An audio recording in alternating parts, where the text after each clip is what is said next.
అందరికీ నమస్కారం. మనందరం కూడా బ్రూస్లీ నుండి నేర్చుకోవాల్సినయి స్వయం క్రమశిక్షణ, ధ్యాస, పరిశ్రమ, దృఢ సంకల్పం. ఇవి గనుక మనకు ఉంటే విజయం ఎప్పుడు కూడా మన వెంటనే ఉంటుంది.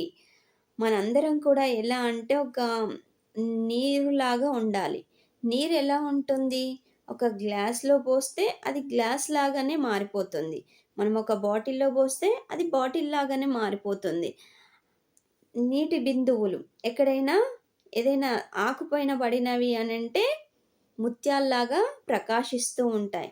కానీ అదే నీరు ఎంతో మందిని ముంచెయ్యగలదు.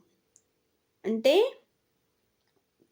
మనం కూడా అక్కడున్న పరిస్థితులను బట్టి మనం ఎలా ఉండాలి?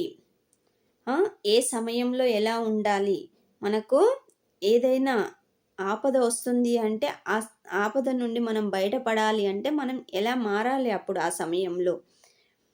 ఈ విధంగా మనం తెలుసుకున్నాము అనంటే, మన జీవితం ఎప్పుడూ కూడా సుఖ సంతోషాలతోనే ఉంటుంది. అందుకనే ప్రతి ఒక్కరం కూడా మనం ఏంటి అంటే, నీరులాగా మారడం నేర్చుకోవాలి.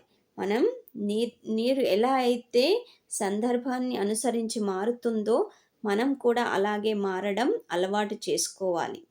విజయ మార్గంలో పయనించాలి అనంటే, మన ఆలోచనలు కూడా ఉన్నతంగా ఉండాలి అని చెప్పేసి తెలుసుకోవాలి.